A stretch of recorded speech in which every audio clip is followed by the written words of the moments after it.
Hello guys, आज मैं आपके लिए पॉलिटिकल साइंस से संबंधित वन लाइनर क्वेश्चन लेके आया हूँ। आज की जो क्वेश्चन है वह एग्जाम की दृष्टि से बहुत ही महत्वपूर्ण है।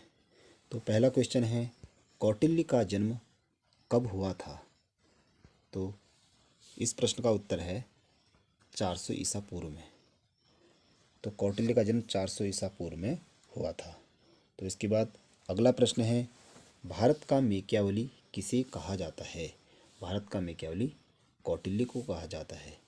कौटिल्य को अन्य नामों से भी जाना जाता है, विश्वगुप्त के नाम से भी जाना जाता है और चाणक्य के नाम से भी जाना जाता है। अगला प्रश्न है, कौटिल्य की प्रसिद्ध पुस्तक का क्या नाम है? तो कौटिल्य की जो प्रसिद्ध पुस्तक है उसका नाम अर्थशास्त्र है। उसके बाद अगला प्रश्न है, अर्थशास्त्र का प्रमुख विषय क्या है? अर्थशास्त्र का प्रमुख विषय राजनीति है, यानी कि अर्थशास्त्र में राजनीति से संबंधित बातों पर चर्चा की गई है।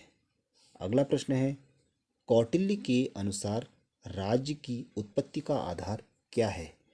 कौटिल्य के अनुसार राज्य की उत्पत्ति का आधार सामाजिक समझौता है। तो इस प्रश्न का उत्तर है सामाजिक समझौता।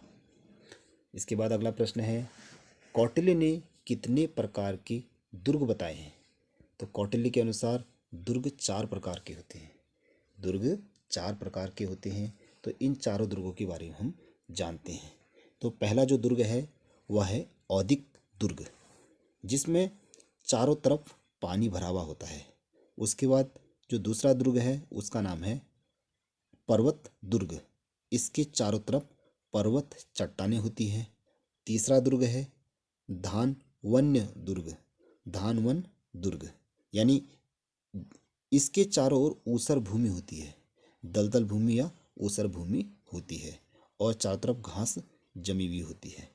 और सबसे अंतिम दुर्ग है वन दुर्ग। तो इसके चारों ओर वन होते हैं, इसके चारों ओर क्या होते हैं? घने घने वन होते हैं। तो इस प्रकार कौटिल्य के अनुसार दुर्ग 4 प्रकार के हैं।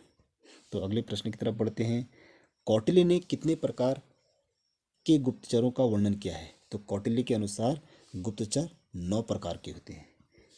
अगला प्रश्न है, कौटिल्य के अनुसार राज्य को कितने भागों में बांटा गया है? कौटिल्य के अनुसार राज्य को 3 भागों में बांटा गया है। तो 3 राज्य कौन कौन से हैं? पहला राज्य है द्विराज्य, दूसरा है वैराज्य और तीसरा है संघ राज्य। यानी कि कौटिल्य के अनुसार राज्य को 3 भागों में बांटा गया है, द्विराज्य, वैराज्य और संघ राज्य। अगला प्रश्न है, अंतर्राष्ट्रीय क्षेत्र के लिए कौटिल्य ने किस सिद्धांत का वर्णन किया है? अंतर्राष्ट्रीय क्षेत्र के लिए, यानी कि अंतर्राष्ट्रीय क्षेत्र के लिए कौटिल्य ने मंडल सिद्धांत का वर्णन किया है। किस सिद्धांत का? मंडल सिद्धांत का। अगला प्रश्न है, अरस्तु का जन्म कब हुआ था? अरस्तु का जन्म कब हुआ था? तो अरस्तु का जन्म 384 ईस्वी पूर्व में हुआ था। इसके बाद अगला प्रश्न है, राजनीतिक विज्ञान का पिता किसे कहा जाता है?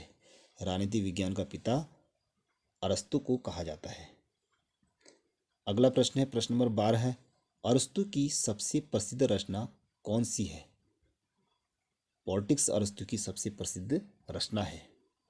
अगला प्रश्न है, प्रश्न नंबर 13 है, राजनीतिक विज्ञान को सर्वोच्च विज्ञान की संज्ञा किसने दी? राजनीतिक विज्ञान को सर्वोच्च विज्ञान की संज्ञा किसने दी? तो वह संज्ञा अरस्तु ने दी थी। अगला प्रश्न है, अरस्तु ने कितने संविधान का अध्ययन किया है? माफ कीजिए, यहाँ पर कितनी लिखा है, कितने संविधान का अध्ययन किया गया है अरस्तु के अनुसार? तो अरस्तु ने 158 संविधान का अध्ययन किया है। प्रश्न नंबर 15 है, संवैधानिक सरकार की अवधारणा सबसे पहले किसने दी थी? संवैधानिक सरकार की अवधारणा सबसे पहले अरस्तु के द्वारा ही दी गई थी। तो प्रश्न नंबर 16 है, शासन व्यवस्था में परिवर्तन का नाम ही क्रांति है। तो यह किसने कहा था? यह अरस्तु का विचार है, यानी कि इस प्रश्न का उत्तर अरस्तु है। तो शासन व्यवस्था में परिवर्तन का नाम ही क्रांति है, ऐसा अरस्तु के द्वारा कहा गया था। प्रश्न नंबर 17 है, किसने कहा कि निर्धनता अपराध व क्रांति की जननी है? यानी कि निर्धनता अपराध और क्रांति की जननी है, क्रांति को भी जन्म देती है और अपराध को भी जन्म देती है, ऐसा कहने वाले अरस्तु थे। अगला प्रश्न है, सिकंदर के गुरु का क्या नाम था? तो सिकंदर के गुरु का नाम अरस्तु था। प्रश्न नंबर 19 है, अरस्तु के गुरु का क्या नाम था? अरस्तु के गुरु का नाम प्लेटो था। तो आज के सेशन का अंतिम प्रश्न है, अरस्तु के अनुसार स्त्री और पुरुष की आयु विवाह के वक्त होनी चाहिए। तो अरस्तु के अनुसार स्त्री और पुरुष की आयु, स्त्री की आयु होनी चाहिए 18 वर्ष और पुरुष की आयु होनी चाहिए 38 वर्ष। तो आज हमने 20 प्रश्नों पर अभ्यास किया। तो यदि आपको मेरी वीडियो सही लगी हो तो लाइक, सब्सक्राइब और शेयर अवश्य करें। Thank you very much.